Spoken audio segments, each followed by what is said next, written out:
Cek, cek.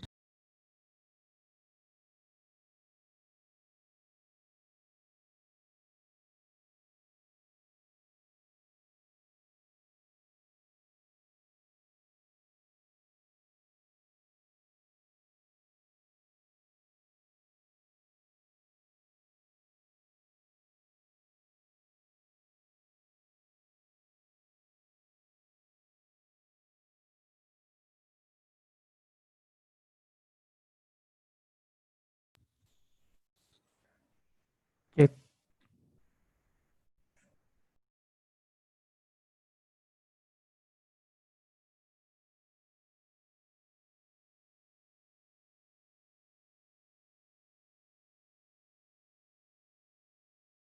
Iya.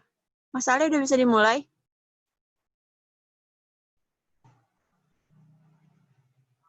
Udah Mbak? Oh ya, tunggu ya. Oh, ya. Oke, saya buka dulu ya. Oke. Oke, Assalamualaikum warahmatullahi wabarakatuh. Selamat malam teman-teman semuanya. Selamat datang di diskusi Basic Hacking sesi ketiga yang diselenggarakan oleh Pondasi. Malam hari ini kita akan diskusi bareng Mas Ruth Bakar ya. Nanti boleh dipanggil Mas Ale. Nanti saya mohon izin untuk mematikan suara teman-teman ya saat Mas Ale mulai menyampaikan materinya.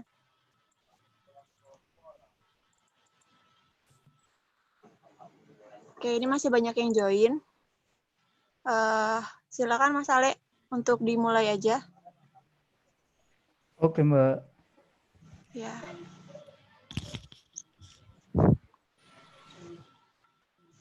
Ya, Assalamualaikum warahmatullahi wabarakatuh. Selamat malam semuanya. Malam, Kak. Malam. Ya, malam ini saya akan sedikit sharing terkait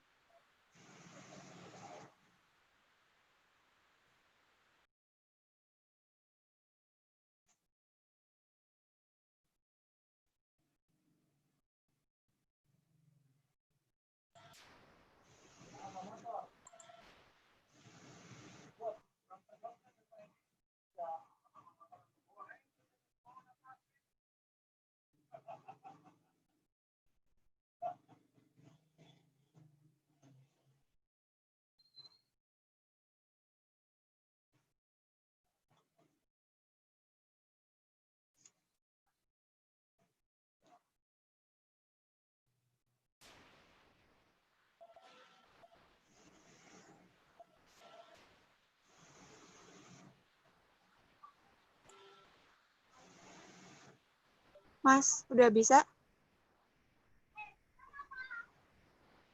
Halo Mbak. Iya, udah bisa ya. Mohon maaf Iya, tadi udah. Oh iya. Ya, saya ulang lagi. Assalamualaikum warahmatullahi wabarakatuh. Selamat malam semuanya. Selamat datang di sharing season yang keempat ya Mbak. Keenam ya.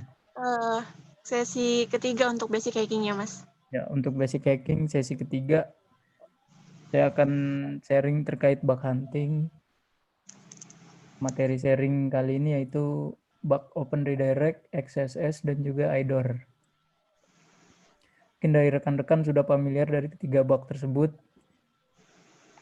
Pasti sering juga mendapatkan ketiga bug tersebut. Mungkin terutama bug XSS. Kemudian bug IDOR mungkin mudah didapat namun sulit juga untuk dideteksi. Perkenalkan, saya Ruth Bakar. Mungkin familiar dipanggil Ruth Bakar. Di beberapa platform saya juga ikut bergabung. Seperti platform dalam negeri ada Redstorm, kemudian ada Cyber Army. Untuk platform luar negeri saya juga aktif di Bugcrowd, kemudian HackerOne, dan beberapa platform lain. Ini nomor handphone saya jika rekan-rekan bug hunter ingin berkomunikasi, namun saya lebih open di Telegram di @rutbakar. Ini alamat saya. Kemudian ini email saya yang bisa dihubungi. Dan ini website saya. Nah, yang pertama akan saya sharing yaitu terkait Open Redirect.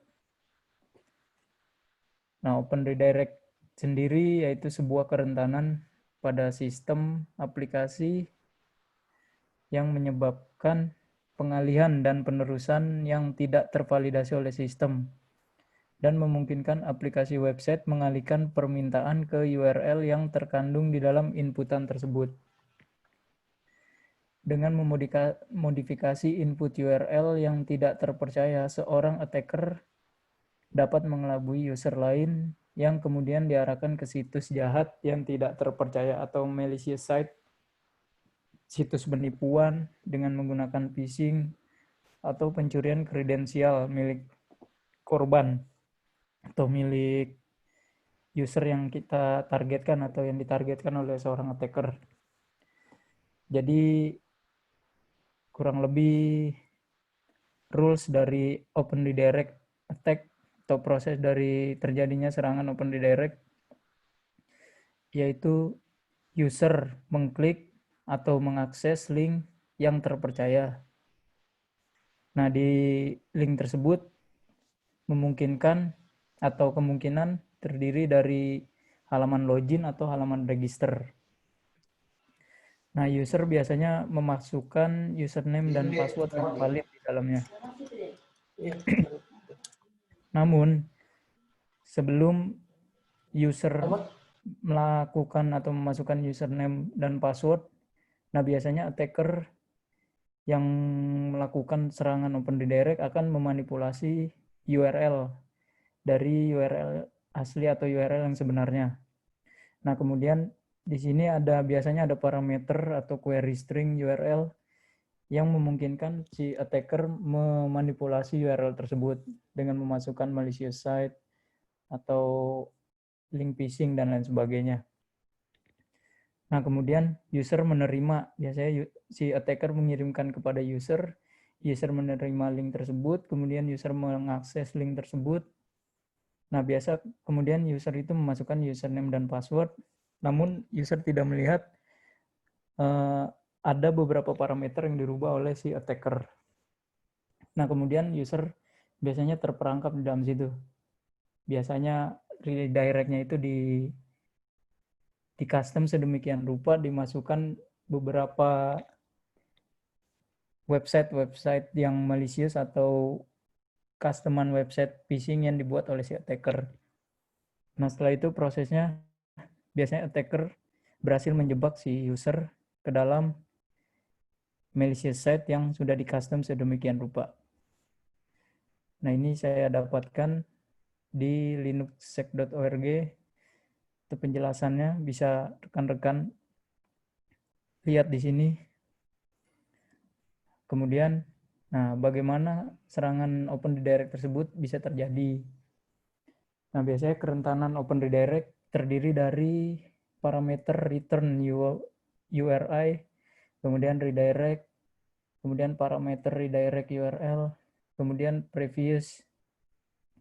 Nah, di sini masih ada banyak lagi customan dari atau parameter dari Open Redirect. Nah, biasanya bisa dilihat di sini di GitHub-nya @overflow. Nah, di sini kerentanan Open Redirect biasa terindikasi pada URL dengan beberapa parameter seperti di atas. Tidak menutup kemungkinan URL di atas benar-benar vulnerable atau tidak menutup kemungkinan juga parameter-parameter tersebut sudah di-patching oleh programmer atau yang membuat program tersebut.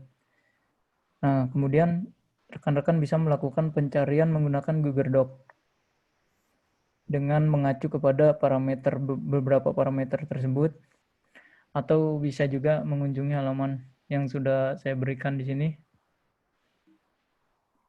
Nah, ini beberapa contoh case yang pernah saya dapatkan di real case pada saat mencari bug bounty di beberapa program. Ini yang ada di sini yang pernah saya dapatkan di Bugcrowd. Nah, di mana di sini terdapat return URI, Nah, di sini saya custom menjadi TTPS account.bla@evil.com. Kemudian ada lagi di login/update di parameter redirect. Nah, di sini di custom juga https blablabla.com@evilzone.org. Kemudian ada lagi di parameter redirect URL. Nah, ini langsung di custom ditujukan ke halaman atau evil malicious site yang ingin kita tujukan kepada si target.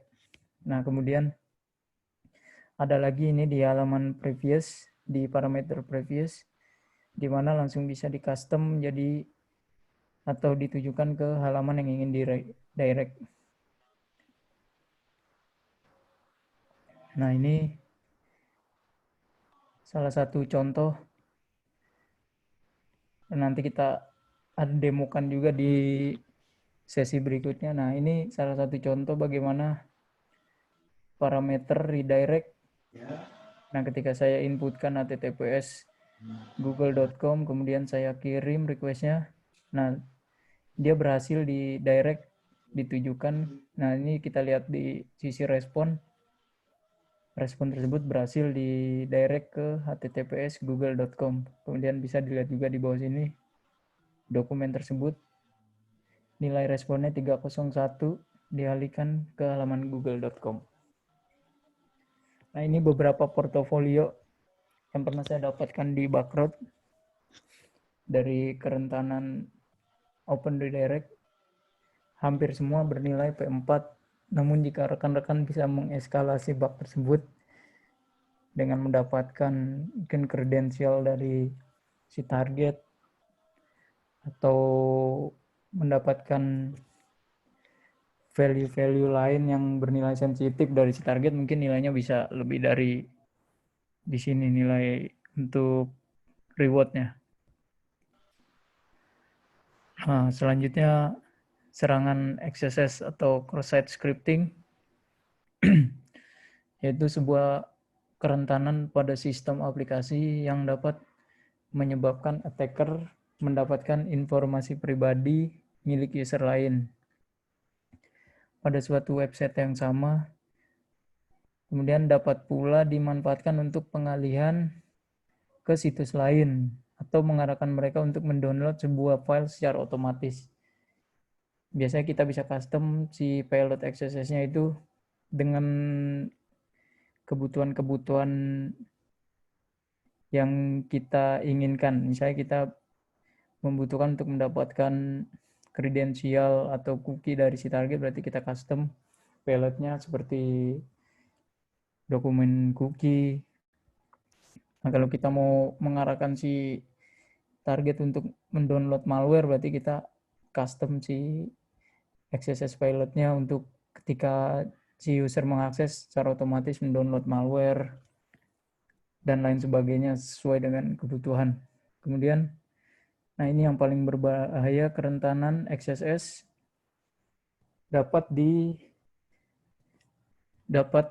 melihat tampilan dari halaman dashboard. Nah, ini biasanya blind XSS ketika kita mengirimkan script XSS dari XSS Hunter.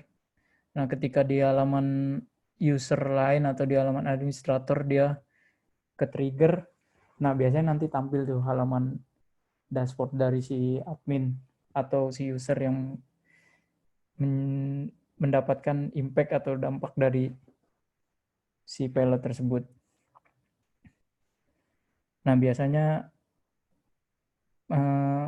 untuk bisa mendapatkan halaman login, biasanya dia vulnerable-nya di form, beberapa form seperti kontak, kemudian form komentar, atau kita bisa mengirimkan pesan di sebuah website. Nah, biasanya di situ nanti di vulnerable-nya di situ biasanya. Nah, ini gambarannya bagaimana alur kerja dari serangan cross-site scripting. Nah, biasanya si hacker atau si attacker menginjeksi sebuah kode malicious script di sebuah situs yang terpercaya. biasa ada beberapa situs e-commerce misalnya di Indonesia. Nah, untuk situs yang rentan terhadap XSS, biasanya nanti si attacker atau si bug hunter menginjeksi malicious script di situ. Nah, kemudian si victim yang mengunjungi atau yang terdampak dari malicious link yang sudah di custom XSS itu, nah nanti ketika dia mengunjungi, nah si victim itu mengeksekusi dari si situs atau si kode script tersebut. Nah biasanya si attacker nanti dari sisi attacker dia bisa ngedapetin season tokennya, cookie, dan lain sebagainya. Nah biasa kalau di situ tersimpan email, di cookie-nya tersimpan email, nah nanti si attacker atau si hackernya bisa dapat email dari si pengguna tersebut. Nah ini bisa info lebih lanjut bisa didapatkan di securitynewspaper.com. Nah kemudian bagaimana serangan tersebut bisa terjadi? Nah di XSS tersebut biasanya terdapat atau biasanya si attacker atau si hacker, nah biasanya dia bisa menginjeksi kode XSS yang didapat dari XSS Hunter di beberapa form. Biasanya form submit pesan, form komentar, kemudian URL parameter. Nah ini biasanya bernilai metodenya metode get biasanya nih. Kemudian form pencarian juga. Nah kerentanan XSS biasa terindikasi pada form atau parameter seperti di atas. Nah untuk lebih lengkap dari XSS atau payload XSS bisa dikunjungi di GitHub Swiss Key Repo. Nah ini banyak juga payload XSS yang tersedia di sini. Kemudian atau rekan-rekan bisa buat satu akun di XSS Hunter untuk mendapatkan payload XSS. Nah ini fungsinya sebagai blind XSS. Nah ini salah satu contoh bagaimana serangan XSS dengan menginjeksi kode atau payload dokumen domain. Nah nanti biasanya muncul di sini domainnya. Kalau rekan-rekan nyari di Google, salah satu syarat untuk XSS tersebut diterima, nah rekan-rekan harus bisa menampilkan nilai dokumen domain dari situs yang ditargetkan.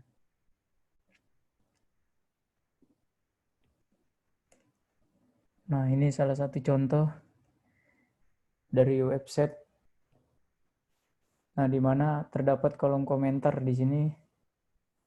Kalau kita isi misalnya namanya, nama saya ini emailnya, kemudian nah di komentar ini bisa rekan-rekan masukkan payload XSS. Ketika rekan-rekan kirim, nah nanti di sini bisa rekan-rekan lihat di source view-nya atau melihat dari kode HTML di websitenya. Nah ini si pesan atau script komentar yang dimasukkan script XSS tadi, dia tereksekusi di halaman tersebut. Nah, tidak terfilter oleh filtrasi kode HTML yang dibuat oleh si programmer. Biasanya programmernya lupa nih untuk memfilter kode-kode HTML yang dimasukkan. Jadi dia tersimpan di database utuh seperti ini. Kemudian ditampilkan kembali di halaman website utuh juga seperti ini. Nah ini bisa dilihat impact-nya nih. Full web. Jadi ketika kode tersebut dimasukkan, nah misalnya di custom lagi dokumen cookie, nah nanti di sini tampil cookie-nya si target. Atau ini di custom lagi untuk download malware, nah berarti ketika ada user yang ngebuka halaman tersebut, secara otomatis user tersebut terkena impact dari script payload XSS yang tadi. Nah ini beberapa portofolio di CyberArmy yang pernah saya dapatkan. Blind stored XSS, kemudian reflected. Nah ini kemudian reflected XSS. Nah kalau blind biasanya severity-nya dia lebih tinggi dari reflected atau stored biasa. Nah ini kadang bisa sampai P1 tergantung dari data sensitif yang didapat. Nah untuk reflected dan stored biasanya dia bernilai medium kurang lebih. Sekali lagi semua tergantung dari penilaian dampak dari tim penilai di platform. Kadang kalau ada program yang langsung ngirim atau direct langsung misalnya tanpa melewati platform, nah di situ tergantung dari penjelasan kita.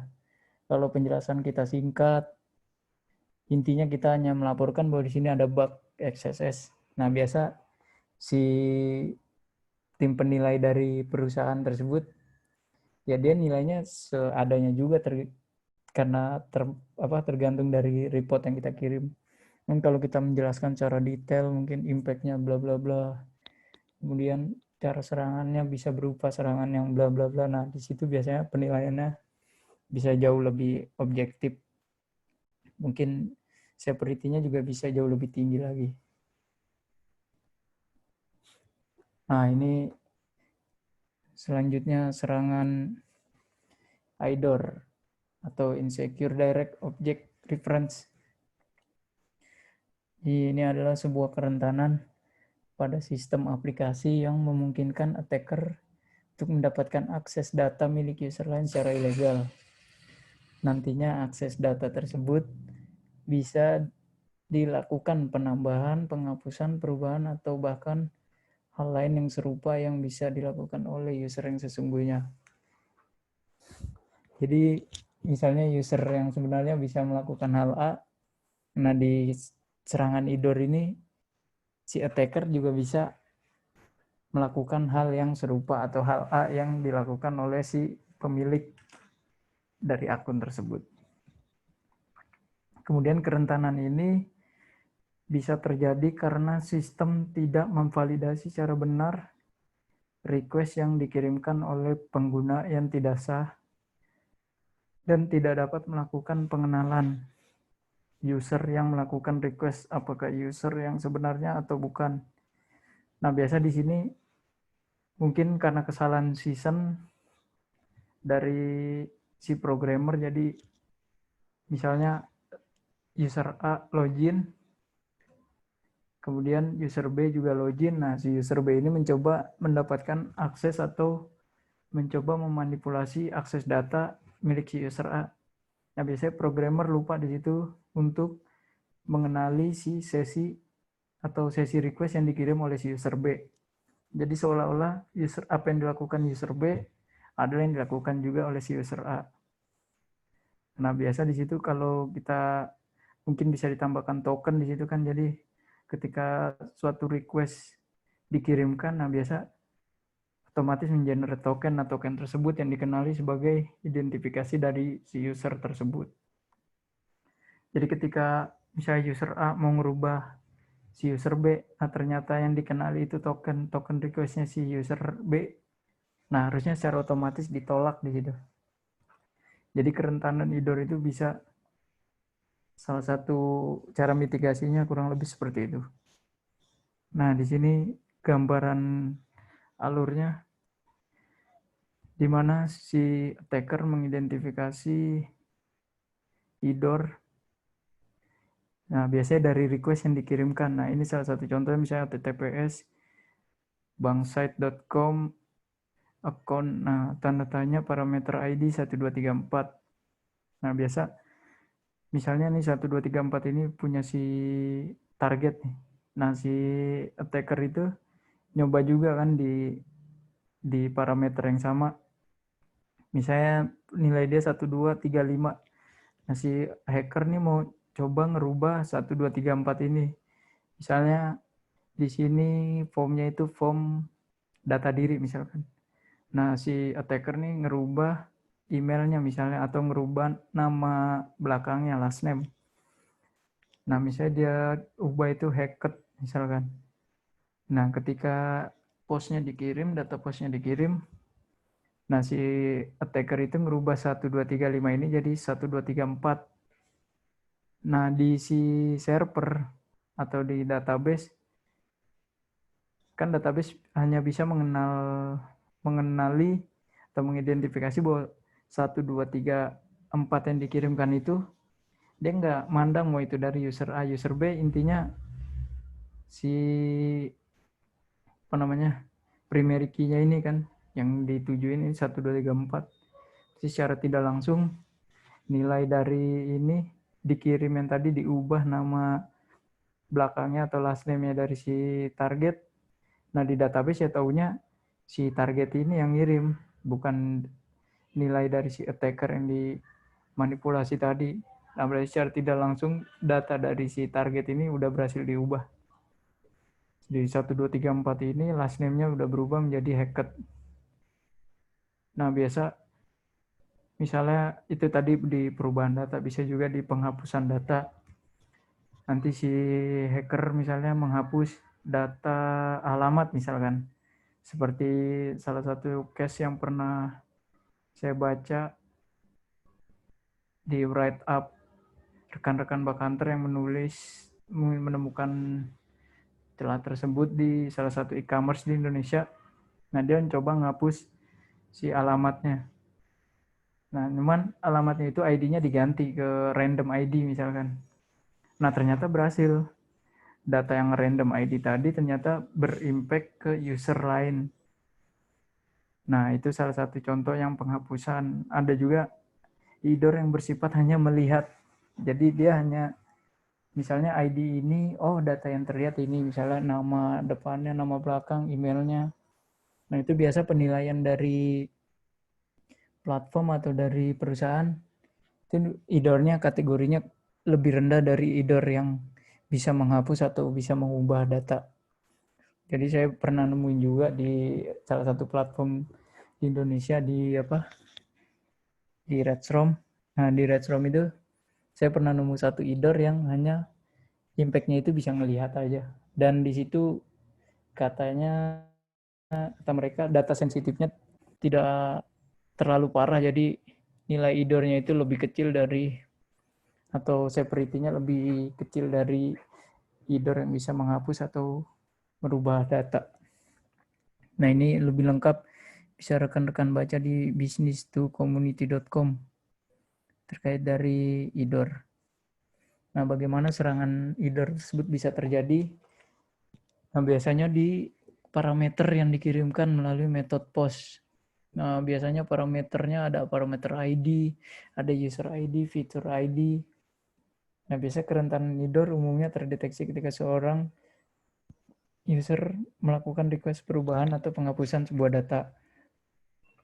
Request yang dikirimkan berupa kombinasi beberapa parameter yang berbeda. Salah satu diantaranya memiliki fungsi global seperti user ID, ID nomor user underscore ID, dan lain-lain, pokoknya yang sifatnya sebagai primary key atau bersifat global. Jadi parameter tersebut bisa mempengaruhi nilai dari field-field yang lain. Nah kemudian parameter yang bersifat sebagai primary key ini yang terkadang bisa kita lakukan atau attacker lakukan manipulasi data di dalamnya. Nah ini salah satunya, misalnya ada data artikel di sini, artikel user 1, kemudian di sini ada artikel user 2. Nah, bagaimana di sini ada menu edit dan menu hapus. Nah, bagaimana si user 1 ini bisa merubah data yang ada di user 2. Misalnya dia merubah judulnya atau isi artikelnya. Nah, nanti ketika si user 1 melakukan request edit data, misalkan kemudian field-fieldnya sudah diisi, kemudian dia melakukan submit atau nyimpan request tersebut, kemudian ditemper di Bersuite. Nah, nanti keluar ID. Nah, si user 1 ini mengganti ID dari artikel yang punya milik dia ke ID artikel milik si target atau si victim. Begitu juga berlaku untuk yang hapus. Biasanya misalnya si attacker menghapus ID artikel dia misalkan. Nah, kemudian ditemper atau diintercept, kemudian diganti menjadi ID artikel milik user 2 atau random ID. Jadi dia ID misalnya ID milik si attacker ini ID-nya 10. Nah, biasa dia bisa melakukan perubahan dari 10 ke bawah atau 10 ke atas. Jadi nanti secara otomatis misalnya ID 9 sampai dengan 1 atau ID 11 sampai dengan seterusnya. Tergantung dari custom ID yang diciptakan atau dibuat oleh programmer. Biasa ada ID yang bentuknya angka, ada ID yang bentuknya random atau generate dia. Bisa bentuknya, kadang bentuknya di base 64. Nah itu pandai-pandai kita aja untuk mengidentifikasi si ID tersebut. Jadi kadang kita lihat di situ misalnya kita request satu form secara kasat mata kita ngelihat oh biasa aja ini nggak ada ID dari requestnya. Nah biasanya dia ditaruh di get juga biasanya. Kadang kita juga bisa ngerubah dari situ. Waktu itu pernah di platform Indonesia yang baru pertama kali launching. Nah itu banyak banget itu bug idornya di situ. Ada yang bisa manipulasi data dari programnya, ada yang bisa manipulasi atau ngelihat data dari submitan bug hunter yang lain. Pokoknya itu dulu salah satunya booming banget itu pas platform tersebut launching pertama kali di Indonesia.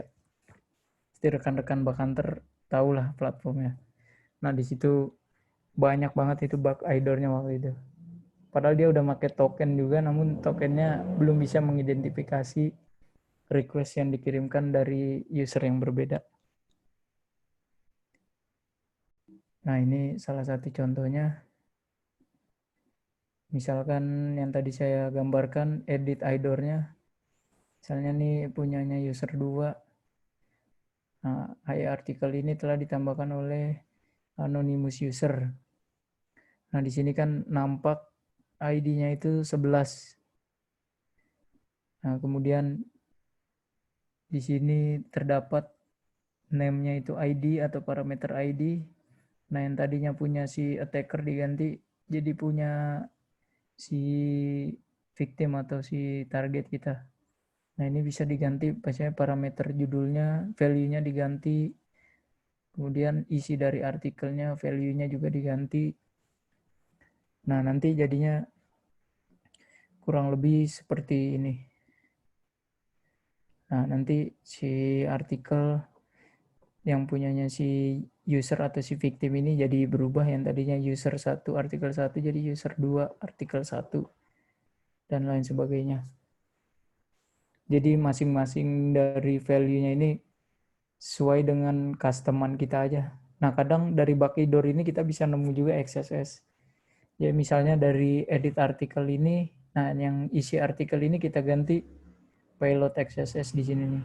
Nah, biasa dia sifatnya jadi blind XSS karena kita impact-nya itu kita nggak bisa lihat secara langsung. Paling kalau kita custom ya lihat dari XSS Hunter itu. Nah, nanti kan impact-nya ke si targetnya nih. Nah, biasa sebelum kita tahu itu ada blind atau stored XSS, nah kita biasanya coba dulu kan di kita sendiri kan. Nah, pas kita coba berhasil, berarti secara tidak langsung kita kirimkan ke user lain juga berhasil pasti. Yang penting ID-nya yang tadi, jangan lupa kita ganti ke ID user lain. Nah, ini portofolio yang pernah saya dapatkan, beberapa idor. Ini di yang paling atas dari Backroad, post attachment file to other user cache. Jadi, saya bisa memasukkan attachment file ke cache. Jadi, cache-nya itu ibaratnya kayak buku tamu mungkin ya, saya lupa. Jadi misalnya dia bisa bikin, bukan buku tamu, dia bisa bikin ibaratnya support lah, ngelapor kayak kendala-kendala yang didapat di si website tersebut. Nah, dia menyediakan attachment. Nah, attachment ini parent ID-nya ini kita bisa ganti ke parent ID user lain. Nah, setelah diverifikasi sama yang punya program, nilainya dia P3. Nah, lumayan lah, alhamdulillah 500. Kemudian ini di Cyber Army, di aplikasi private programnya kayaknya. IDOR juga ke account takeover. Nah, ini nilainya P2. Lumayan juga rewardnya. Kemudian ini yang terakhir yang saya dapat di private program di HackerOne juga. Nah, IDOR-nya ini bisa menambahkan tag ke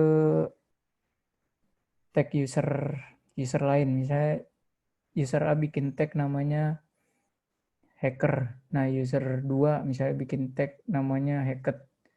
Nah, si user 1 ini bisa nambahin tag ke user lain.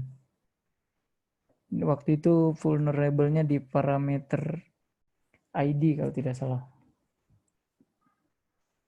Nah, sampai sini ada yang mau ditanyakan sebelum kita demo?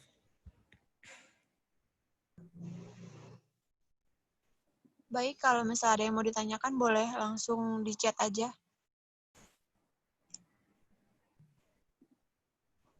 Nanti akan saya bacakan.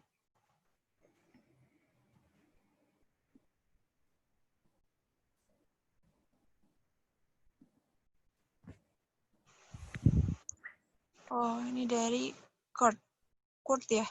Kak, mohon dijelaskan tentang DOM XSS. Yang mana? Tentang DOM XSS, Mas. Doom ya? Oh, ya, tadi Iya. nggak saya tampilin di sini. Nah, kalau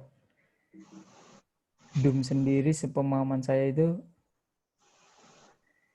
dia implikasinya berdasarkan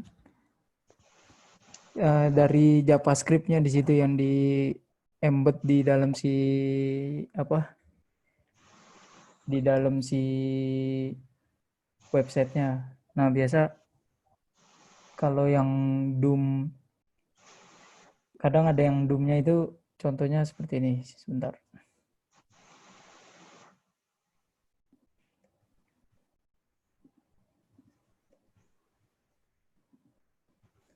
Nah, misalnya kelihatan nggak Mbak ini di layar?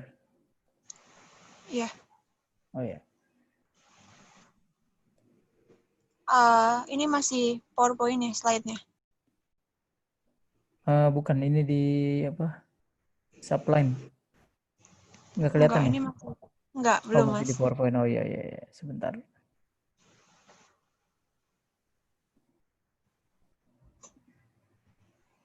Ini kelihatan, Mbak. Sudah. Nah, ini misalnya bla bla bla.com. Nah, kadang ada Doom yang impact-nya itu di si parameter setelah ininya, Mbak. Setelah backslash belakangnya ini. Nah, biasa ada yang Doom-nya begini. Kita tinggal masukin di ininya.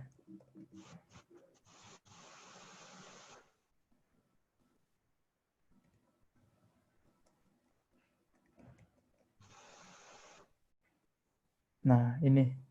Kadang ada yang Doom-nya Doom seperti ini. Cuman untuk serangan atau Doom XSS sendiri kadang itu benar-benar kita harus analisa dari si JavaScript-nya itu. Nah, JavaScript-nya itu biasanya vulnerable di sebelah mana. Nah, itu biasanya harus kita analisa di situ. Jadi, kalau menurut saya pribadi, Doom ini kekuatan dari analisa kita masing-masing aja, Mbak.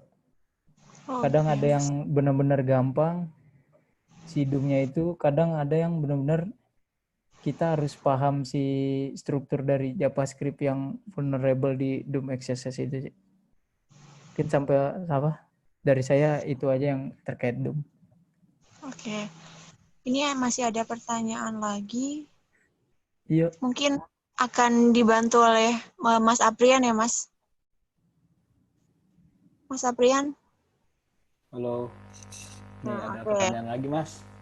Nah, dari Ihsan Karunia. Mm-mm. Mas mau tanya, pada saat saya mau melakukan IDOR di profile akun, nah nggak ada user ID dan lain-lain di method post dan get-nya. Itu berarti kita nyarinya gimana lagi?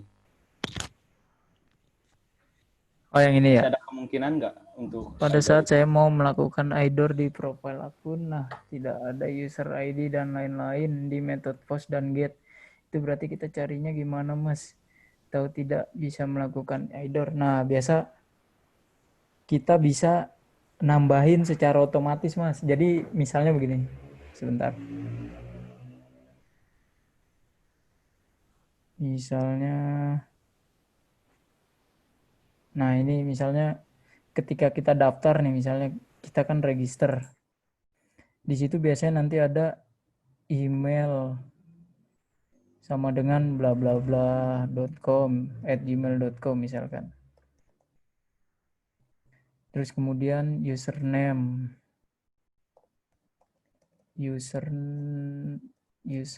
sama dengan bla bla bla misalkan. Kemudian password misalkan sama dengan bla bla bla. Nah, ketika request ini kita kirim nih, biasanya kan di intruder di Burst Suite ada ini klik kanan terus do intercept. Oh gini sebentar. Oh ini misalnya pas kita udah tampilin si request atau responnya. Nah, biasa nanti di respon itu ditampilin dalam bentuk JSON atau normal lah mungkin. Nah, ini saya gambarin misalnya dalam bentuk JSON. Biasanya nanti ditampilin.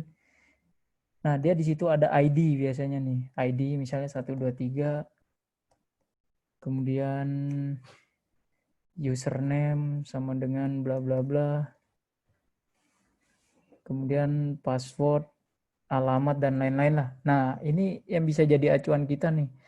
Biasanya pas kita misalnya mau ngerubah profil, nah kita coba tambahin aja di sini parameter ID. Yang penting kita tahu dulu nih respon awalnya itu ketika kita daftar di sebuah website, terus kita mau melakukan perubahan profil akunnya nih. Nah, biasa di situ nanti ada. Yang penting direspon pas pertama kita register, kita tahu aja di situ misalnya ada ID atau ada user ID atau ada ID user. Nah, ini yang jadi acuan kita nih. Try and error sih tetap. Nggak 100% berhasil, nggak 100% juga gagal.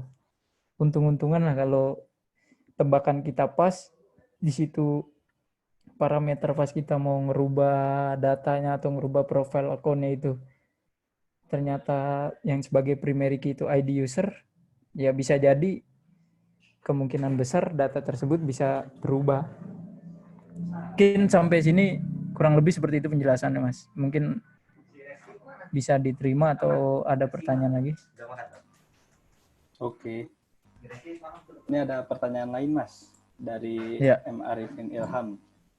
Saya nemu bug XSS sampai bisa open redirect, pop-up alert. Apa itu nggak kritikal? Saya sudah report admin via email, tetapi tidak ada respon. Itu gimana? Oh, untuk ini ya, bug open redirect, udah pop-up alert, udah cookie. Nah, balik lagi nih. Tetap yang jadi penilaian terakhir itu yang punya program. Emang dari kita, menurut kita nih kritikal nih. Cuman kan tetap penilaiannya dari tim mereka. Nah, biasa dari tim mereka itu ada tim penilainya juga kan yang udah pastinya udah profesional lah. Nah, dari kita mah saya juga sering sih nemu kayak gini. Misalnya saya nemunya tadinya bug yang menurut saya itu high atau critical, pas saya report ke mereka ada yang tidak ada respon, ada yang responnya 2M lah. Tahu lah istilah 2M pasti. Itu rekan-rekan bug hunter. Nah, biasa balik lagi sih mau nemunya critical, sekritikal apapun kalau dari si yang punya program nggak mau nerima atau nggak mau naikin ibaratnya, nah inilah ngasih reward lah, ya kita sih terima aja kan, rezeki pasti masih ada di tempat lain lah. Nah kemudian untuk yang di report via email, nah mungkin bisa di report, cari aja tim, ibaratnya apa ya, tim security-nya lah. Yang biasa kan pernah di share juga tuh, kalau kita mau report itu, kalau nggak ada tanggapan, nah kita cari aja tuh IT security-nya di LinkedIn atau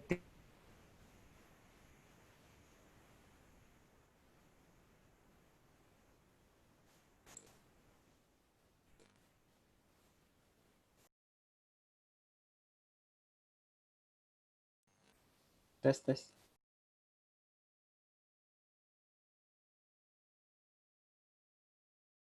Maaf Mas, suaranya hilang.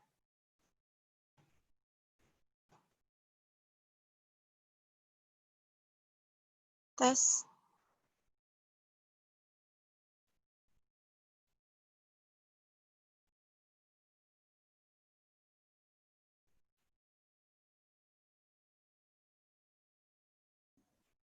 halo. Halo, udah, sudah ada Mas. Ada lagi?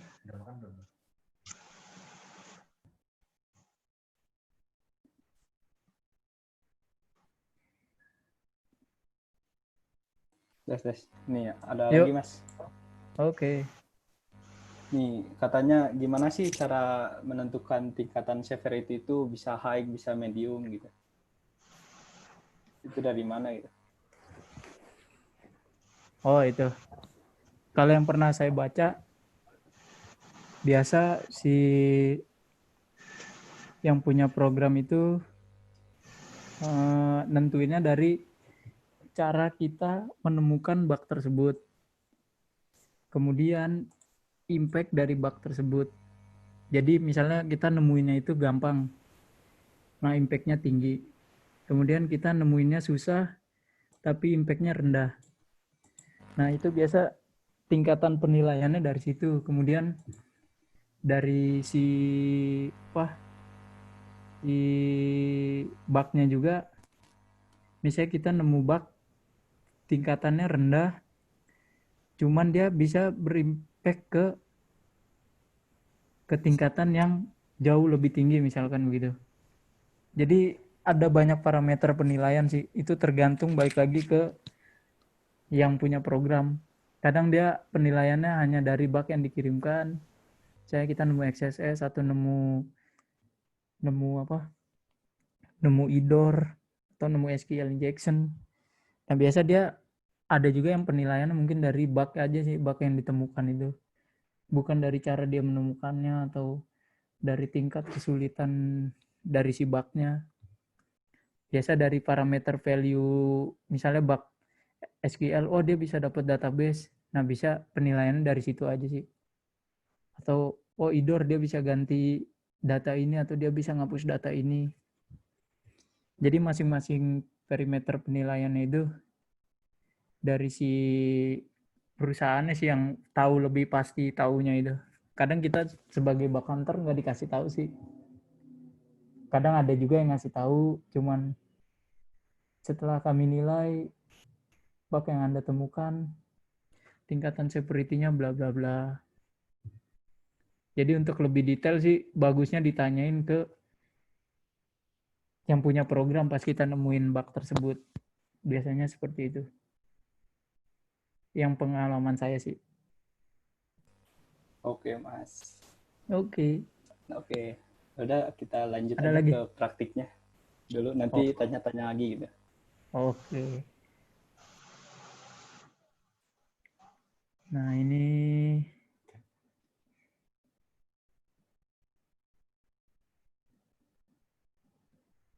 nah ini demonya nih saya ganti, bukan di Progress 28. Sebentar.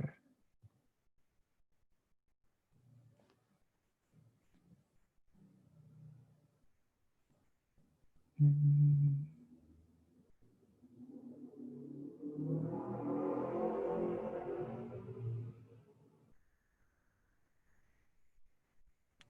Nah ini masuk aja di ini.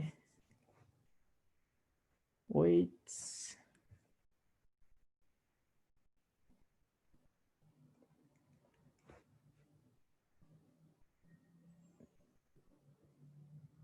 Nah, masuk aja di fullweb.p1.hol.es. Kelihatan ya di layar?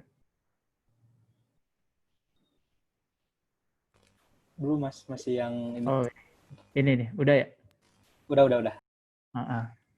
Masuk aja di fullweb.p1.hol.is. Nah, di sini ini emang websitenya full sih, saya custom full sesuai dengan yang pernah saya temukan pada saat perburuan saya di bug hunting di beberapa website. Nah, ini misalnya di sini ada ini kan parameter tampil, kemudian ada parameter ID. Nah, untuk biasanya yang pertama kali ketika kita dapat parameter, pasti yang pertama kali dicari itu XSS. Nah, ini kita coba nih, misalnya di parameter tampil. Cuman sebelumnya kita lihat dulu dia reflected apa enggak nih. Kita view source-nya dulu, kemudian kita cari tampil nih, misalnya artikel detail. Nah, dia di sini kan. Kemudian kita coba nih, misalnya dia reflected nggak dengan apa yang kita input di sini. Misalnya hello. Kita cari lagi detail. Nah, kita cari hello. Nah, ini kan dia tampil nih. Artikel hello di sini tampil. Jadi dia reflected nih, hello-nya itu. Nah, coba kita masukin script XSS.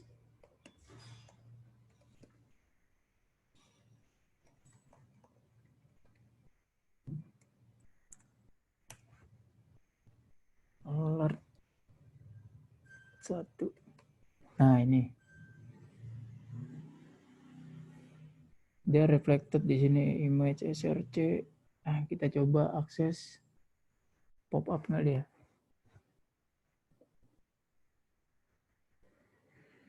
Nah, ternyata nggak pop up.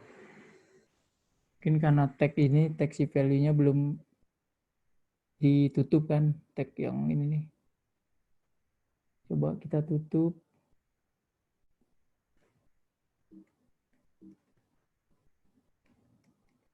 Enter. Nah, ini kan baru. Ternyata dia reflected. Coba kita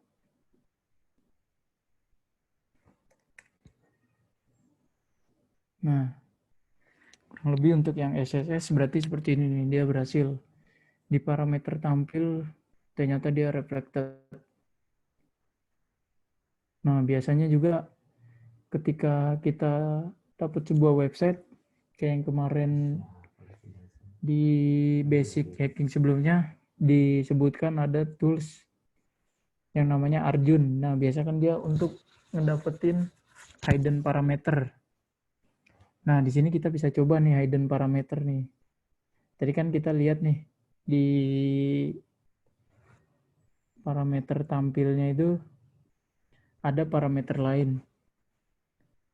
Nah, ini kan ada parameter secret. Kemudian ada parameter redirect. Nah, coba kita tambahin nih di sini parameter secret misalkan. Kita hapus, kita tambahin secret. Hello.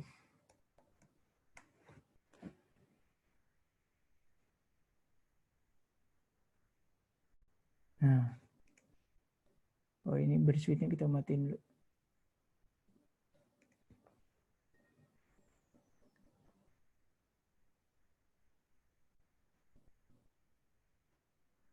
Nah, misalnya di sini coba secret.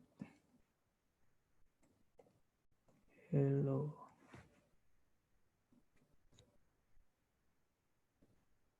Nah, ini. Nah, ternyata dia masuk. Kita bisa coba payload XSS. Misalnya script alert dokumen domain script. Nah, dia berhasil nih. Cuman berarti kita harus tutup tag kayak begini di depan tag script.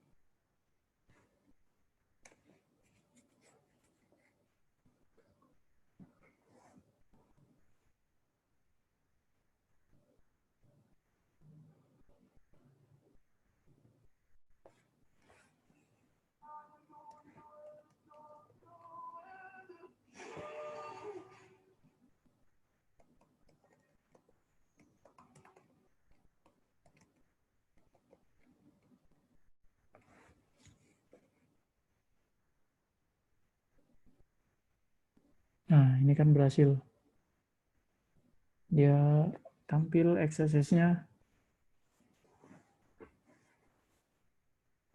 Nah, mungkin sampai sini ada yang mau ditanyakan dulu. Atau lanjut ke simulasi Open Redirect.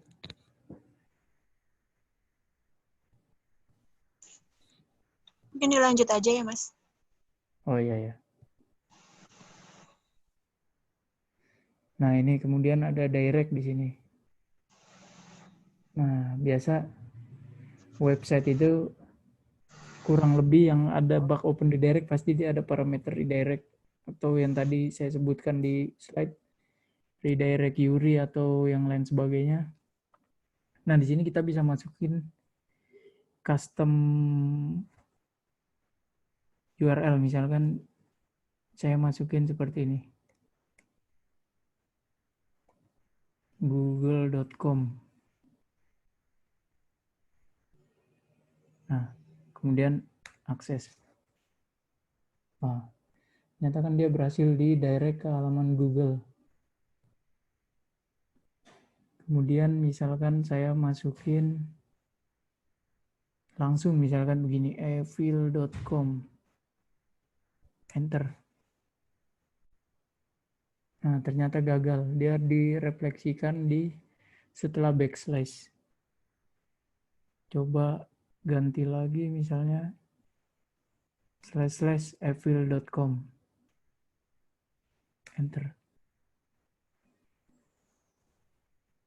Nah, ternyata dia berhasil di direct ke halaman evil.com. Kemudian biasa ada yang seperti ini, @evil.com.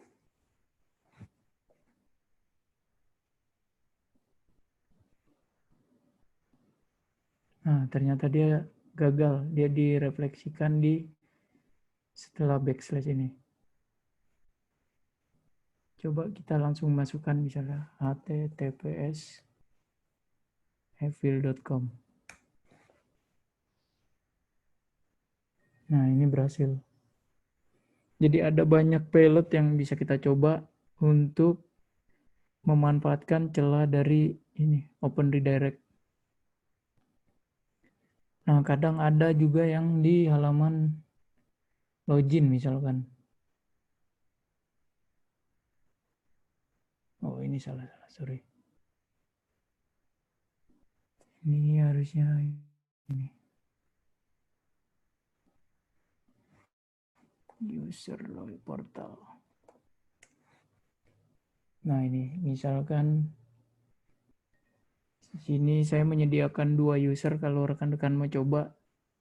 Ada user 1, kemudian ada user 2. Untuk passwordnya sama user 1 dan user 2. Nah, misalkan di sini kemudian login. Nah, di sini ada URI host. Kita coba di sini untuk open redirect lagi coba. evil.com. Kita send repeater. Kita lihat requestnya. Nah, dia berhasil di direct ke ini, http evil.com. Nah, untuk ngebuktiin bahwa dia direct, Ini kita coba intercept-nya kita off. Kita lihat. Nah, ternyata benar. Ini salah satu contoh open redirect di post method. Nah, kemudian kita coba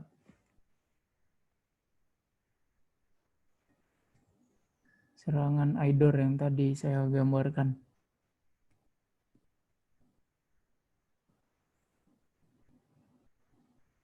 Nah, di sini ada halaman artikel. Saya buka satu lagi di private browser.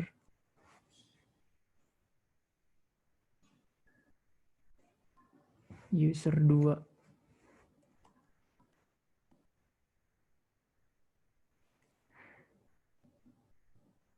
Nah, ini bisa dilihat di sini user 2. Kemudian yang ini user 1. Misalnya saya mau ngedit yang ini. Ini dia ID-nya 16. Nah, ini ID 16. Misalnya nih saya edit yang ini. Nah, ini misalnya saya ganti Hackett.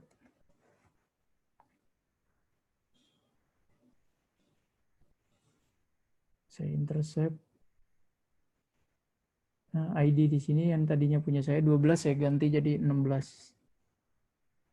Kemudian saya kirim. Nah, di sini data berhasil diedit.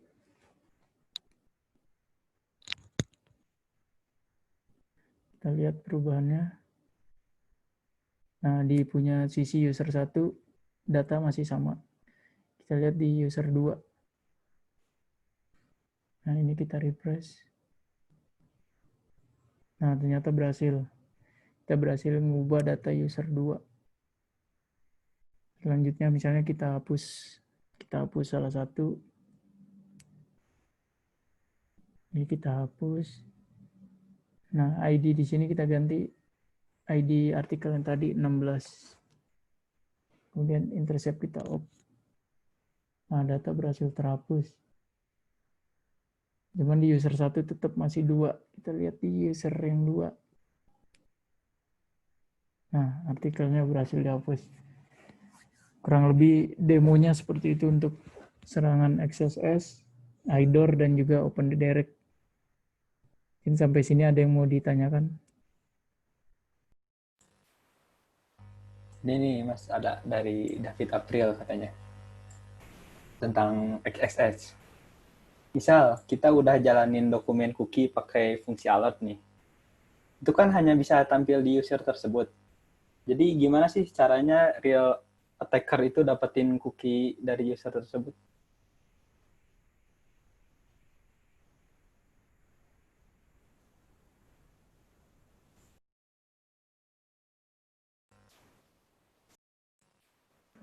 Nah, jadi gini misalnya sebentar.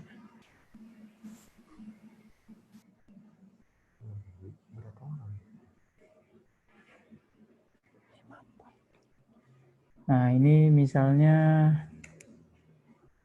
real case-nya begini. Siap, izin. Ini kan misalnya saya login user 1.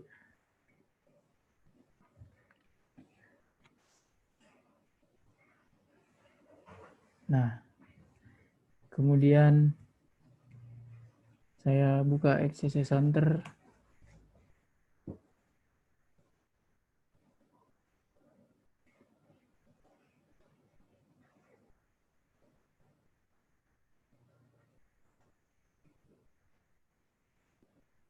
Nah, ini saya copy. Ini misalkan. Kemudian ini dianalogikan dua user ini tidak saling mengetahui misalkan. Nah, di user 2 nah, ini misalnya dia di satu divisi misalkan. Kemudian user 1 ini bikin satu artikel Kemudian user 2 juga bikin satu artikel.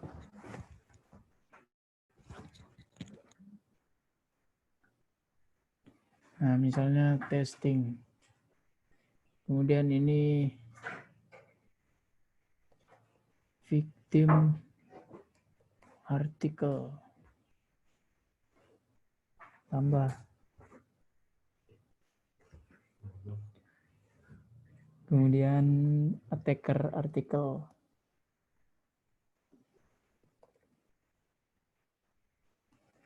Testing attacker artikel.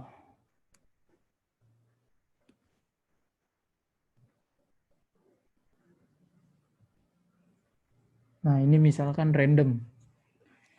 Si attacker misalkan dia random, case-nya random, cuman di simulasi ini yang kena ini user 1 misalkan. Ini kan kita tahu ID-nya ini 18. Nah, si ini nyoba mengirimkan. Nah, ini misalnya access session tadi script-nya dia kirim nih. Dia temper burst feed.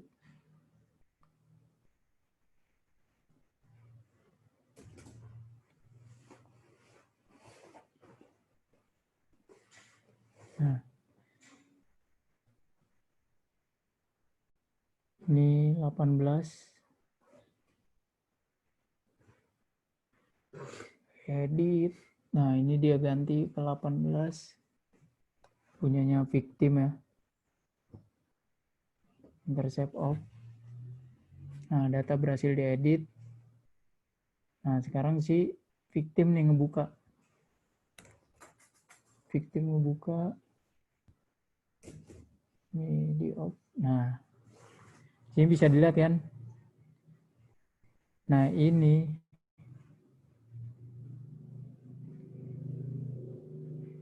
Nah, kita lihat di access hunter nih dianalogikan nih punyanya si attacker.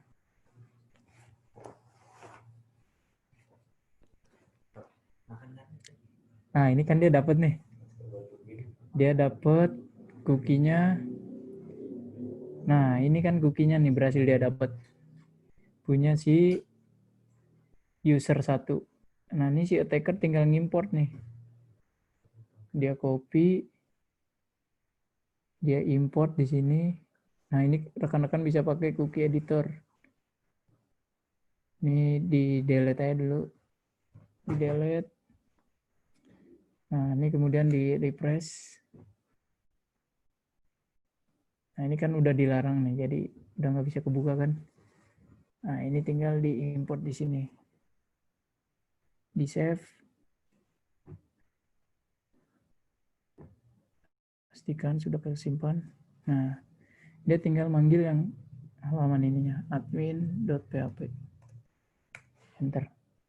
Nah, dia udah berhasil kan, si attacker udah berhasil masuk ke punyanya user 1.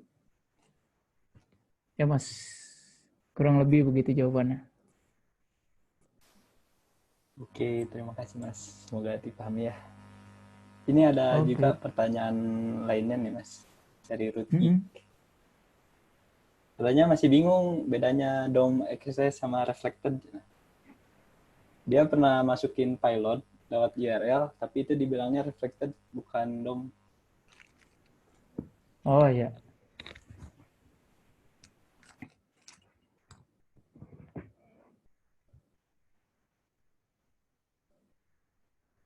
Nah, jadi untuk DOM dan reflected, emang dia hampir sama. Jadi dia tereksekusi itu di kebanyakan di method get. Namun yang ngebedain itu, yang sepemahaman saya, kalau reflected normal, misalnya gini, ini misalkan home.php, parameter bla bla, kemudian yes,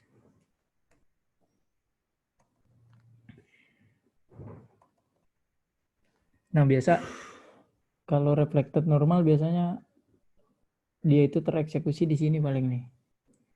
Di bla bla bla atau di yes. Misalnya image src on error.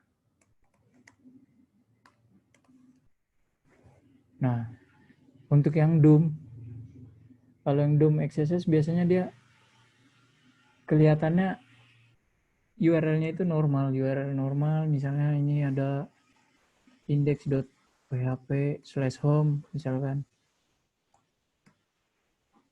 Nah, biasanya dia adanya di sini nih. Nah, ini karena diidentifikasi ini di JavaScript itu dia sebagai DOM ini. DOM yang mengeksekusi si script XSS ini. Namun kalau yang di reflected biasanya dia mainnya di parameternya ini. Jadi sebenarnya bisa dibedain secara kasat mata sih. Reflected sama DOM itu. Kurang lebih seperti itu, Mas.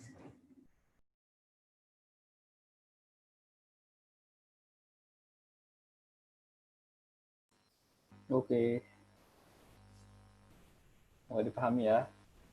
Nih, lanjutnya nih. Ada dari Bahrudin tentang IDOR. Mas, saya punya target.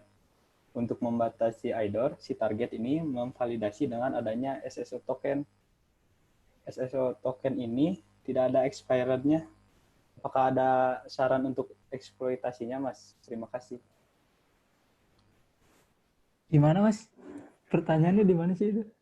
Itu jadi ada SSO token gitu. Apa? SSO.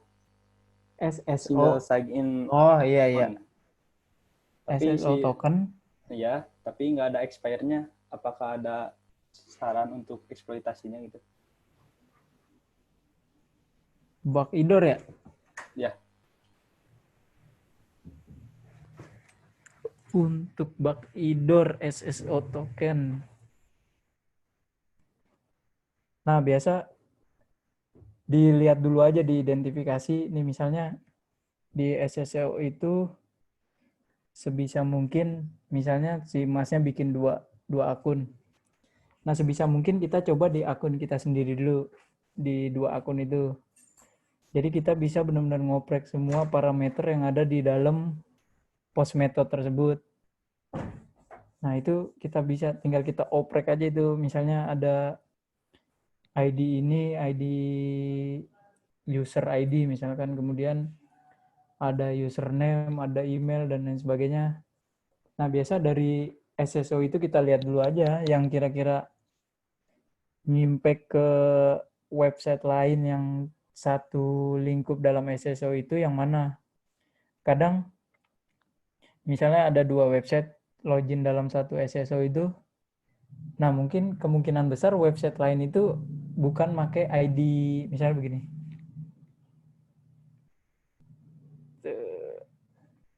Misalkan ada dua website, kemudian satu login. Nah, kemungkinan di website A misalnya, itu yang jadi apa? Primary key misalnya ID user. Nah, sedangkan di website B yang jadi parameter primary key-nya itu misalnya user ID. Nah, cuman dibalik namun value-nya ini nilainya pasti udah beda karena si user ID ini ketika masuk ke yang website B dia udah jadi user ID. Nah, mungkin Masnya bisa nyoba misalnya di si website yang satu itu ada parameter yang sama, misalnya namanya username.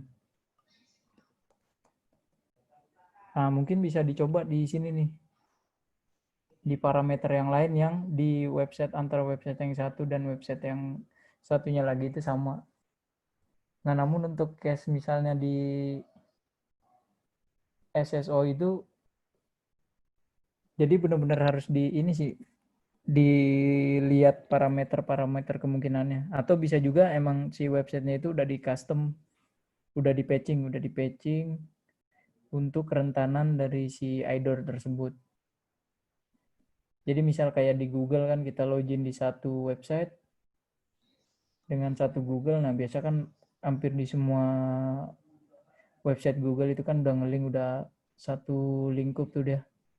Nah biasa ya tinggal dilihat aja yang sekiranya parameternya sama di antar satu website dengan website yang lainnya. Nah itu sih yang biasanya bisa dicobain di situ. Cuman saya untuk gambaran website yang Mas maksud ini saya belum belum belum ini sih, belum nangkep banget gitu loh. Cuman gambarannya kurang lebih seperti itu. Kalau sekiranya ada satu SSO terus ada beberapa website, nah tinggal dilihat aja yang sekiranya ID-nya bisa memungkinkan adanya bug IDOR. Mudah-mudahan ngerti ya. Oke, Mas. Terima kasih. Ini ada lagi, Mas, tentang XSS. Jadi Yuk. ada beberapa kasus session ID itu nggak bisa dicuri gitu. Nah, itu kira-kira kenapa ya? Nah, kalau nggak bisa nyuri cookie nih, apalagi sih yang bisa dilakukan SSS?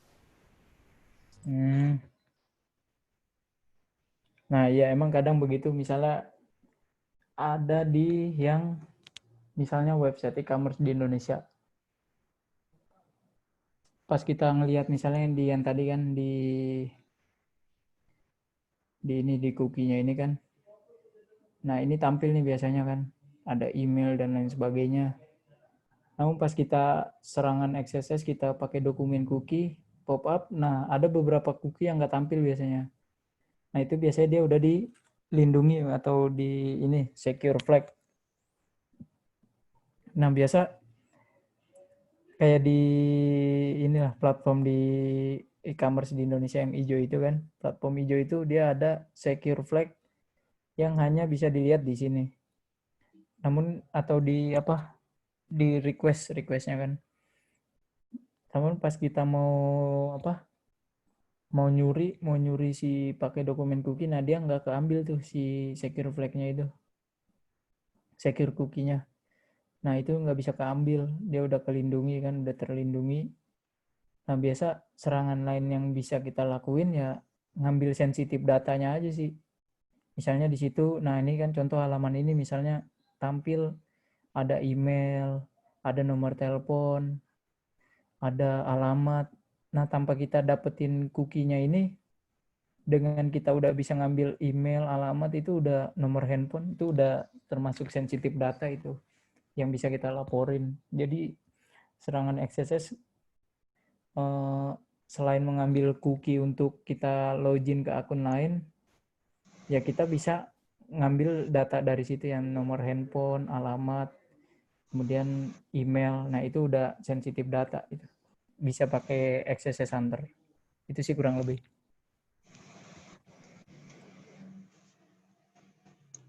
Oke, ini ada pertanyaan lagi, Mas. Dari Adi, bagaimana real attack IDOR pada post method? Karena pada IDOR yang biasa, victim akan mengira itu situs asli dari awal URL yang memang asli, contohnya facebook.com. Bagaimana real attack IDOR pada saat post method? Terima kasih, Mas.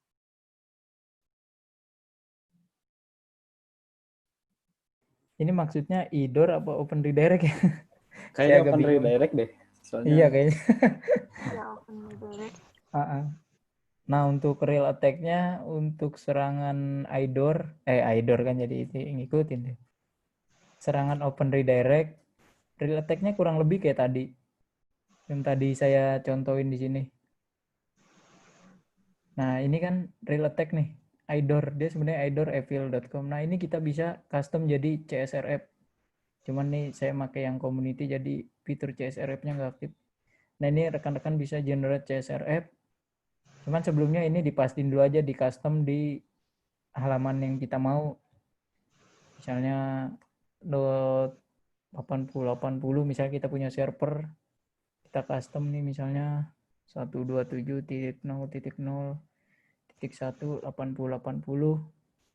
Nah, ini kita custom aja. Terus misalnya secara otomatis di sini ada malware.exe misalnya. Nah, ini ketika si target ngakses ini, kita custom kan, misalnya udah kita custom CSRF nih. Kita kirim linknya. Nah, secara nggak langsung si target itu ngebuka halaman yang tadi ini, dia eksekusi dengan username dan password punya kita bikin, misalnya kita bikin lagi lah satu user yang buat uji coba ini. Nah, ini kita masukin misalnya user test, passwordnya juga tes. Nah, ini kita kirim nih. Sebelumnya kita generate, ini kan ada generate CSRF, kita kirim linknya, dia ngeksekusi, ya udah pas dialihkan nanti yang tampil itu kan ini post method nih. Nanti yang tampil itu ya halaman ini. Halaman yang ini. Nah, otomatis kan malware-nya ke download nih. Nah, itu kurang lebih real attack untuk serangan Open Redirect. Terima kasih. Oke, ini ada lagi, Mas. Gimana tuh? Dari Mas Bayu. Ya. Untuk cookie sendiri, expirednya biasanya berapa lama, Mas? Oke, untuk cookie itu tergantung dari custom si programmernya. Kadang ada yang sekali pakai expired. Misalnya ketika kita logout nih. Ini misalkan tadi kan nih, ini saya logout nih misalnya keluar. Nah, kalau yang nggak expired, biasanya pas kita klik back ini lagi. Nah, dia bisa masuk lagi nih. Atau ini yang tadi ini kita pakai, kita masukin ke ini. Ke yang sebelah sini misalkan. Yang tadi kan. Terus kita save. Kita refresh. Nah, kalau dia nggak expired, ini masih bisa kebuka lagi. Jadi tergantung, ada yang 5 menit expired, ada yang ketika logout, ketika itu juga expired, ada yang setengah jam, ada yang 1 hari, ada yang seminggu. Nah, itu biasanya untuk yang ini sih. Untuk ya sesuai ininya aja lah, sesuai si programmernya. Kadang yang expirednya sampai lebih dari sehari, yang biasanya token untuk ini forgot password biasanya. Atau cookie yang untuk forgot password. Seperti itu. Oke, terima kasih, Mas. Lalu ada lagi dari Akbar. Mas, mau tanya, cara mereport bug yang baik dan benar gimana ya, Mas? Untuk nge-report bug yang baik dan benar, mungkin bisa dicontoh laporannya ini, Om Yoko. Nah, itu benar-benar yang baik dan benar. Jadi dijelaskan introduction-nya, awal mulanya seperti apa. Kemudian gambaran summary dari si bug-nya. Kemudian POC-nya, kemudian impact-nya apa. Jadi benar-benar detail itu. Wah, bagus banget ya kalau laporannya yang mau diikutin. Itu salah satu contoh recommended report.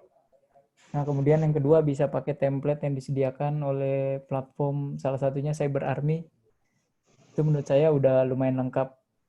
Nah, tinggal kita ngejelasin aja di situ. Jadi kita tambahin summary-nya apa, kemudian proof of concept-nya, impact, reference-nya, kemudian step by step POC-nya apa, screenshot, bisa juga video.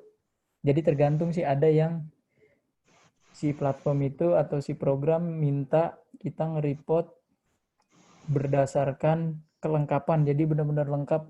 Bisa udah dikasih template, kayak di HackerOne kan udah dikasih template di Backrot.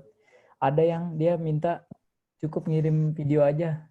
Menurut kami udah cukup itu untuk kami analisa. Ada yang cukup kirim singkat aja. Kayak summary singkat, POC singkatnya, sama impact, itu untuk kami udah cukup. Jadi balik lagi ke si pemilik programnya. Tapi untuk yang baik dan benar ya melingkupi itu semua.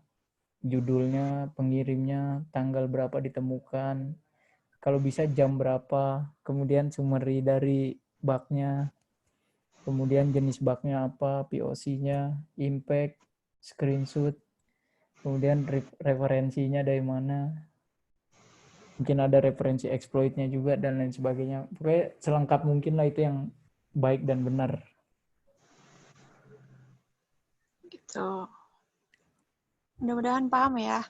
Lalu ada lagi nih Mas, ada yang terlewat dari Mas Indra, bagaimana bug hunting metodologi yang Mas Ruth Bakar gunakan? Misalnya, apakah selalu dimulai dengan OWASP top 10, atau ada mekanisme lainnya? Oh ya, kalau saya pribadi sih, yang pertama recon pasti kan. Misalnya saya dapat target, saya recon. Cuman tools yang paling sering saya pakai paling di research. Kemudian sublister. Ada yang terbaru itu Sudomi ya kalau nggak salah, itu yang bagus juga, itu lumayan banyak bisa dapetin subdomain.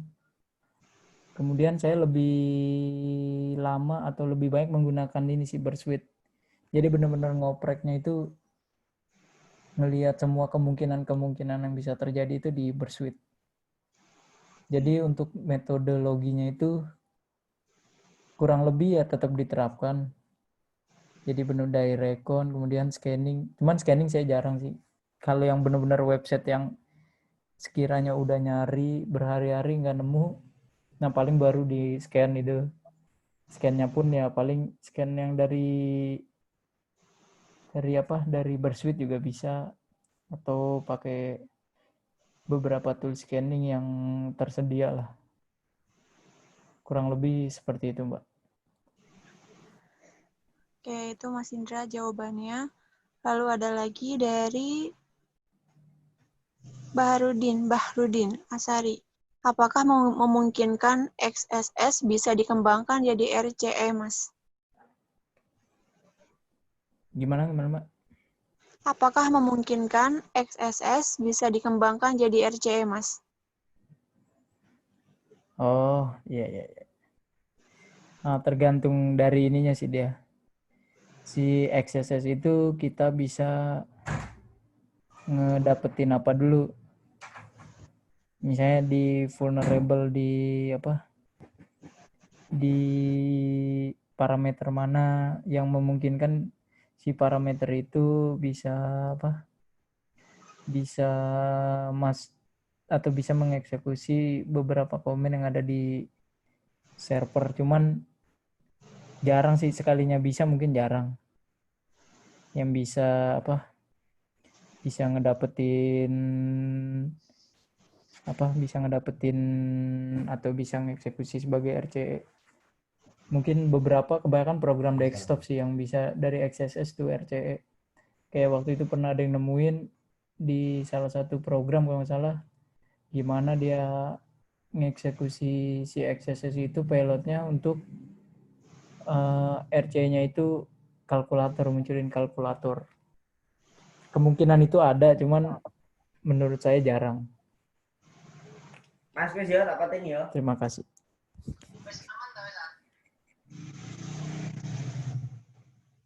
Lalu ada pertanyaan selanjutnya dari RD Charmi. Mau tanya, Open Redirect bisa dipakai untuk account takeover, misal passingan field username pas itu dipassing ke URL redirect-nya, terus tersimpan ke link Open Redirect.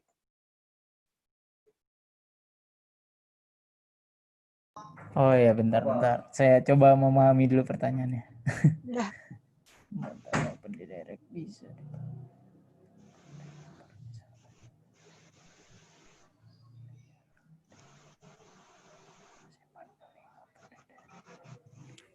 Oh, ini balik lagi sih ke kepandaian si attacker nge-custom URL. Jadi misalkan pernah saya baca salah satu write up dari top bug hunter juga yang di Indonesia, dia nemuin bagaimana Open Redirect dia bisa ngedapetin sensitive data yang bisa dipakai jadi account takeover di salah satu situs e-commerce. orangnya udah top juga, udah terkenal. Mungkin rekan-rekan tahu lah orangnya siapa. Nah, dia nemuin dari Open Direct itu dari authorize ketika ingin login melalui Facebook kalau nggak salah. Nah, di situ di custom tuh URL-nya, di custom di situ. Nah, dia sebelumnya ada bug juga, dia nggak allow semua origin, jadi semua website dari URL manapun. Nah, di situ bisa tuh. Jadi kemungkinannya ada, namun balik lagi ke ininya, ke tipe open redirect-nya itu. Jadi nggak semua open redirect bisa jadi account takeover. Cuman tidak menutup kemungkinan juga open redirect bisa menjadi account takeover. Kurang lebih seperti itu. Ini pertanyaan yang di chat sudah selesai, sudah habis. Ada pertanyaan lagi, silakan disampaikan.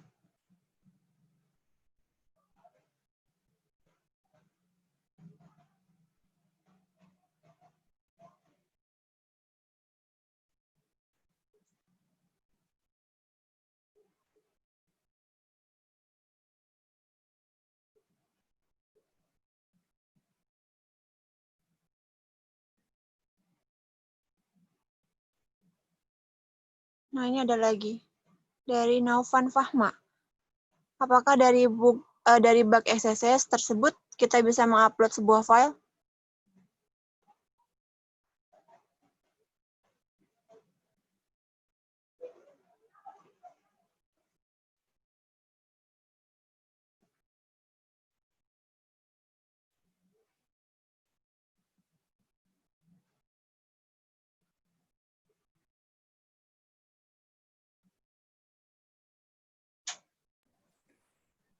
Untuk saya sendiri belum pernah nemuin XSS yang bisa ngupload sebuah file.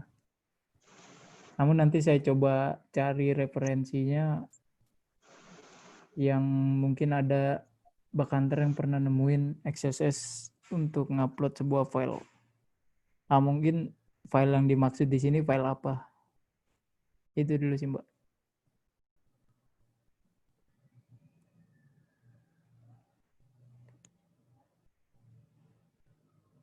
Oh, ada pertanyaan lainnya?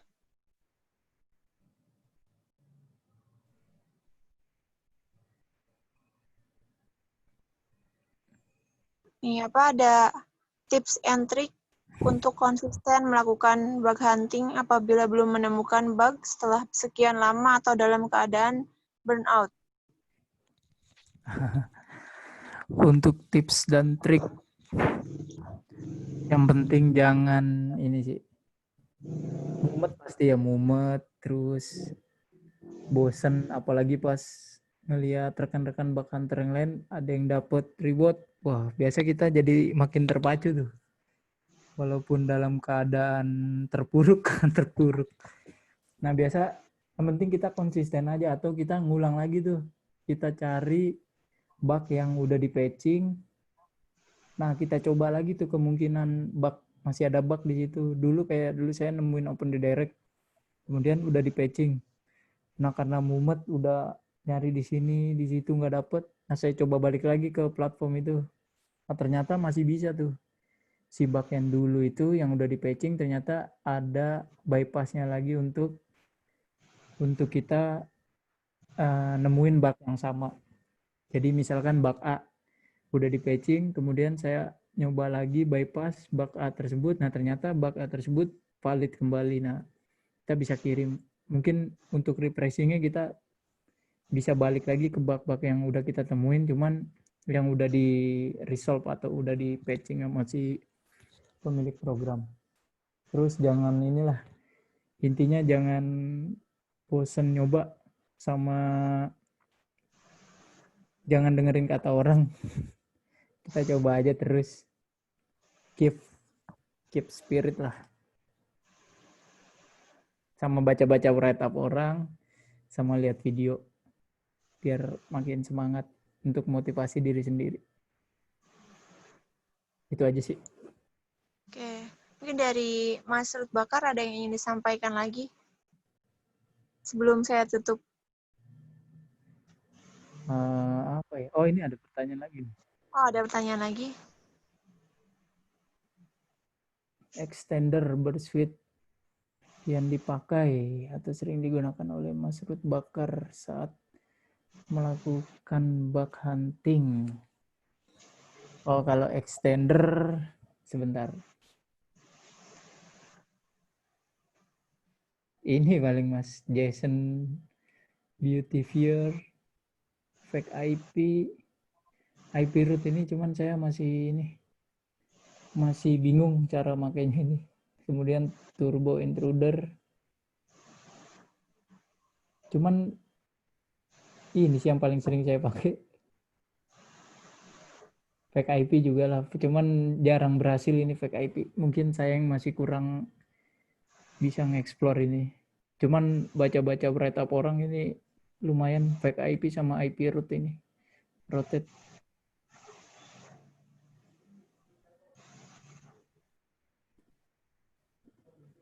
Mungkin itu. Wah, ini dari Mas Ruth Gek. Sama-sama Subas.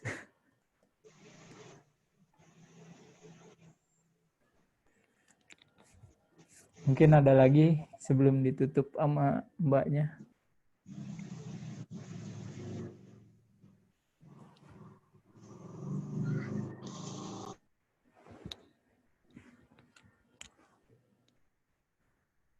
Mungkin kalau dari penyampaian saya ada yang kurang atau ada yang salah, saya mohon maaf karena saya juga masih banyak belajar dari rekan-rekan bug hunter yang udah mendahului memulai bug hunter. Kemudian dari tools-tools yang saya gunakan juga paling masih umum. Saya juga masih nyoba nge-explore tools-tools lain yang bisa mempermudah, atau bukan mempermudah sih, ibaratnya memperlancar pencarian bug, kemudian mempelajari juga bug-bug yang terbaru. Intinya jangan bosan baca write up sama ngelihat video, sama nge-share juga, berbagi itu indah. Jangan disimpan write up-nya untuk para bug hunter yang lebih jago dari saya. Di sharing aja. Kesian rekan-rekan yang lain juga mau ngelihat pasti write up-nya. Ini ada beberapa referensi yang paling Mas Ruth Bakar kunjungi. Paling medium.com, kemudian YouTube-nya ini juga bagus. Bug apa ya? Bug Bounty, saya lupa tuh. Yang sering nge-share video kalau ada yang nemu bug terbaru dari Hacker One, biasanya di-share di situ videonya. Bug Bounty Disclosure kalau nggak salah di YouTube channelnya tuh. Sama ini channelnya Progress 28 juga nge-share di situ. Write up dari bug. Mas, saya pemula di bidang bug hunter. Saya mau nanya apa aja yang dipelajari oleh pemula untuk belajar bug hunter benar-benar dasar. Yang pertama mungkin harus ada dasar atau basic pemrograman. Apa aja terserah, PHP, Java, Python. Pokoknya banyak lah. Kemudian baca write up. Misalnya bug bounty, how to become a bug hunter. Nah, ini juga Pentesterland bisa dibaca juga write up-nya. Kemudian jangan bosan-bosan ngeliat video dari para bug hunter, write up. Dicari aja bug yang paling dasar dulu. Bug yang low lah, sifatnya low. Jangan langsung ke yang medium, high, atau critical. Jadi biar tahu juga, biar dapat feel-nya dulu, baru kita naikin lagi tingkatannya. Nah, untuk belajar paling dulu saya ya baca-baca write up orang sih. Kemudian try and error. Habis baca, coba, baca, coba. Jadi cari website yang gampang. Atau kalau bisa punya basic pemrograman ya kita coba aja dulu. Kita bikin sebuah website, dari hasil kita baca write up orang, yang kita terapin di situ. Kurang lebih seperti itu sih. Yang penting jangan patah semangat. Nah itu, tidak ketemu bukan berarti tidak ada. Nah ini cocok. Emang Mas Ari panutanku, mantap Mas.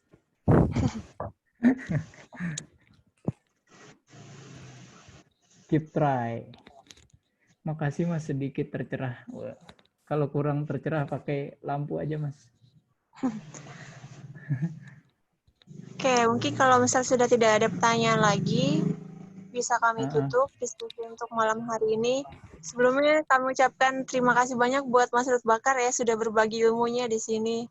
Sudah Sama-sama. berbagi pengalamannya ke teman-teman semua. Terutama saya juga sih. Amin. Saya juga masih belajar, yang penting jangan lupa berbagi. Saling sharing write up aja. Siap, Mas. Lalu untuk record videonya nanti akan kami sharing di akun Slack kami. Jadi teman-teman yang belum gabung ke Slack kami bisa langsung gabung di s.id/fondasi.in ya. Lalu ada juga akun Instagram kami di @fondasi.in. Bisa langsung follow, nanti infonya akan kami share di sana untuk diskusi selanjutnya. Gitu. Terima kasih banyak teman-teman semua yang sudah bergabung pada diskusi malam hari ini. Kurang lebihnya mohon maaf dari saya. Wassalamualaikum warahmatullahi wabarakatuh. Waalaikumsalam warahmatullahi wabarakatuh.